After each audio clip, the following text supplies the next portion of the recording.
guys, welcome back to the garden. I have been sick for a while, but I'm at medium. I'm not great, but I'm at medium. So we are going to take this time and just enjoy a little moment of outside. I'm going to take you through. This is everything that you could throw in your garden right now. That's a lot. Let's put it into categories. So,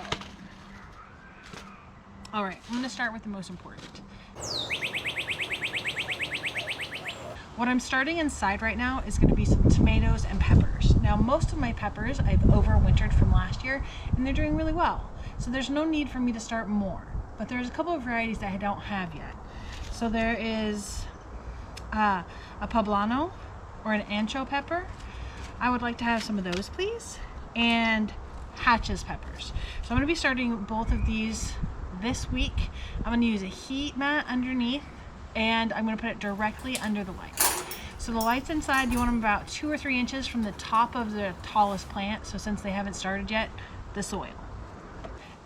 My favorite tomato varieties are Gardener's Delight, Super Sweet 100, and San Marzanos. Now, Gardener's Delight are really big. It's a really large cherry tomato. It's prolific and it grows really well here for me. No matter if I plant it a little late, a little early, it's pretty hardy and it puts up with everything. Super Sweet 100. The cherry tomatoes, I've had a lot more luck with cherry tomatoes here in Texas than the really big ones. And San Marzanos are what the Italian grandmas use to make pizza sauce and tomato sauce and all your red sauce. So that for sure I want on there. Then I'm going to be trying, this is just another San Marzano. Then I'm also going to add in some Brandywine. So Brandywine I've done okay with here. I've had a lot of trouble with bugs with Brandywine, but not as bad as black crim. I've never tasted a single black crim because every time it gets completely decimated by bugs, and they seem preferential to that particular variety, so it's not worth the hassle for me. And then I'm going to try Purple Cherokee, which is well recommended to my area, but I've never tried it before. So those are the tomatoes I'm going to try. Now there's a lot of other varieties. I'll link some handouts below from, I want to say, honestly my brain isn't great right now. I can't remember what it's called. Oh, Agriculture Extension Office. From the Agriculture Extension, I'll link some really useful handouts below from the Agricultural Extension Office.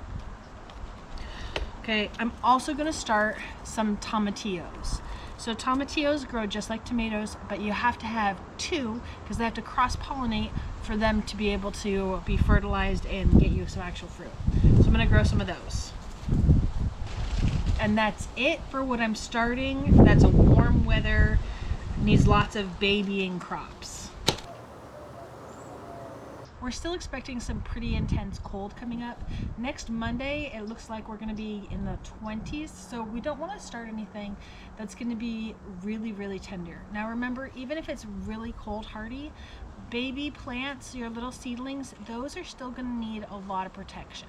So I am going to start these, which is maybe a little reckless, but I'll just put a cover over them, some frost cloth over them for those days when they're here. So I'm going to start a bunch of carrots. So I like carrots a lot. And this isn't even a third of the seeds I have. Now, carrots are kind of a little bit tricky because you have to keep them moist to have them germinate. So what I usually do is I put them down, I put a board on top, I sow the seeds right on top of the soil, water it in, and then I put a board on top for the first week or so and check it to see if it's germinating.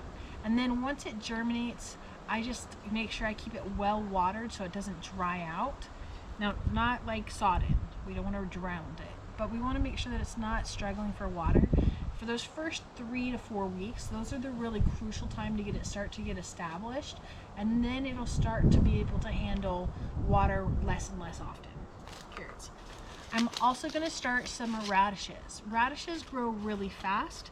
They're a nice little crop to just throw in there, and I don't love them raw, but roasted they're okay. They kind of mellows it out a little bit. It's a better flavor.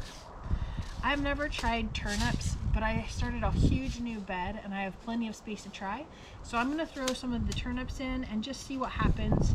I'm also gonna try some daikon radishes and some parsnip.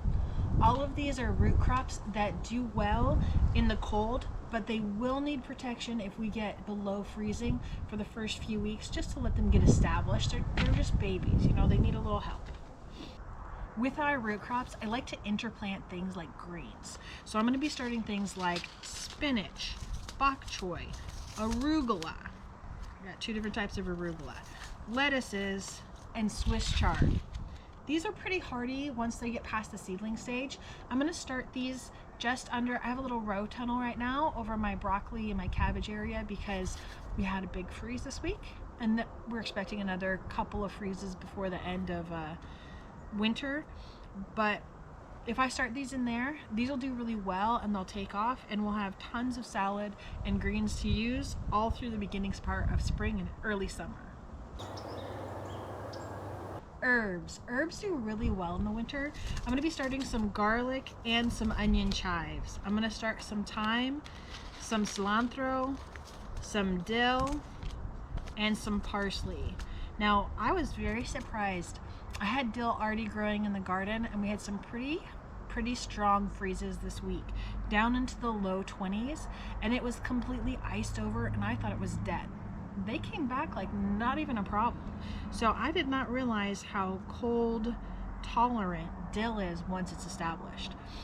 If you are a brand new beginner gardener, I'm going to say that your chives are easy to start, and cilantro and dill are easy to start from seed. But thyme from seed, I have never had great luck with. Just buy the plant if you're a beginner. I might still buy the plant. I'm gonna start some seeds because I have some seeds, and if it works, I'm gonna be very proud of myself. If it doesn't work, I'm gonna shrug and go to the store. Parsley, I don't know, I haven't really tried to start it before. I'm not really a huge parsley fan, but I'm trying really hard to have a very full herb garden and to try to eat much more from the garden. I'm on my way out the door, but I forgot to tell you I'm also planting more peas. So these did really well through the last freeze. I'm not sure if they'll do as good with this other polar vortex that's coming, but I'm just going to keep sowing a few rounds of peas from now through end of February. You may not know, but these little leaves, these are 100% edible. They taste just like peas, and they're really easy in a salad or just even, I like to snack them. 10 out of 10. One of my favorite garden plants for sure. Here's a whole bunch of flowers I'm going to direct sow. Even though it's still going to have cold, most of these will benefit from a little bit of cold. So we've got sweet peas. I'm going to grow these over some arches and trellises. Poppies. Now, I should have planted my poppies months ago. Did I get there? No. Am I allowing myself to be upset with myself? Also no. We've got some bachelor's buttons, and we've got Texas bluebonnets. Now, I have started Texas bluebonnets. I started some months ago, and you can see they're looking good. I need to get them out and in the ground, but I'm going to start some more because I have the seeds, and I might as well try. And then I'm just going to do these directly in the ground and see if it comes up. If it comes up, I get flowers. If it doesn't, at least I tried. Pretty simple. Poppies need cold, so it's good to get them in even if there is a whole bunch of cold happening. It's totally fine. They need that cold stratification for them to break their dormancy cycle. All right. And then this is a whole nother mess of flowers that I'm going to be starting. I'm just going to hit them really quickly. Okay, we've got calendula, chamomile, foxglove,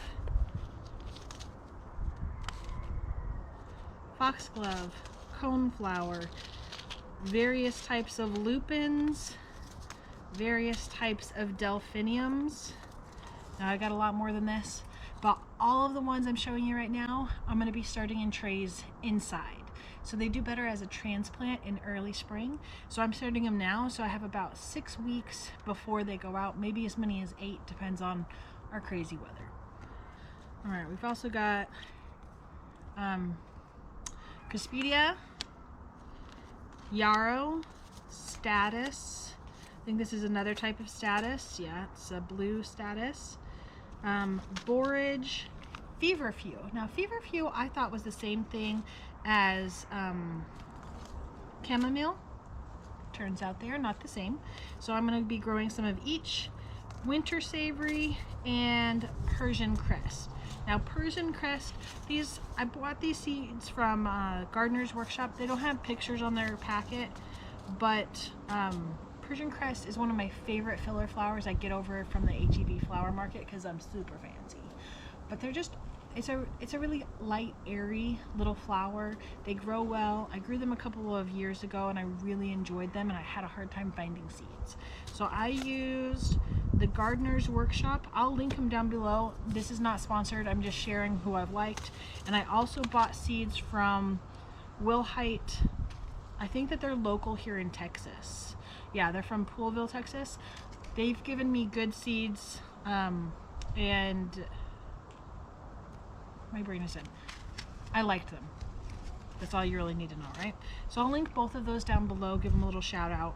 Not sponsored. Again, none of my videos are sponsored. I'm just telling you my actual opinion and experience. But that's it.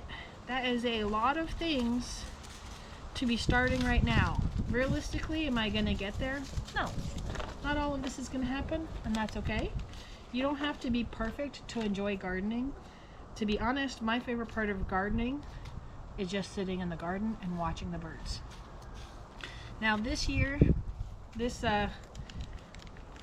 season, I'm working really hard in school. I'm in the part of school. A lot of you guys will know I'm going back to school and I'm studying data science.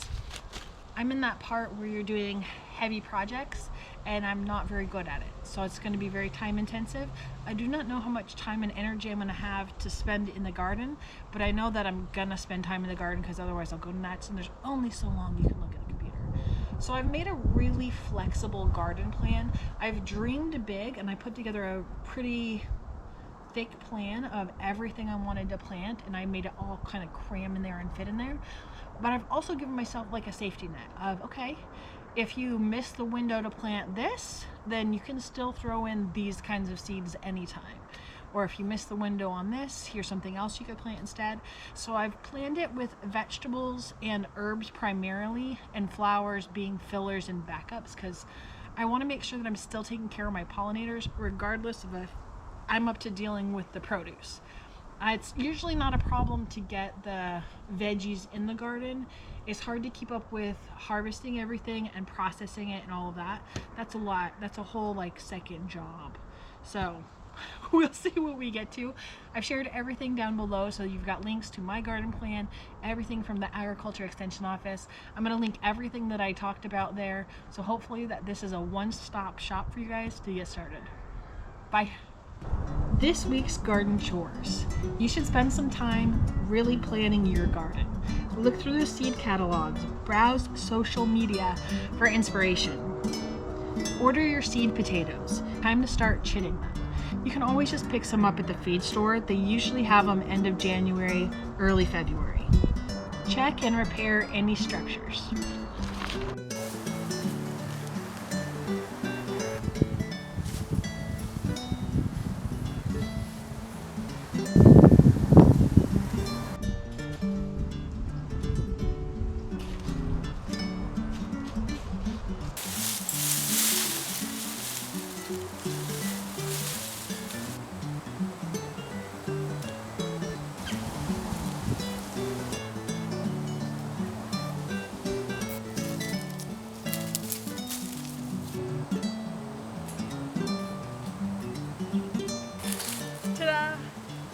That's it.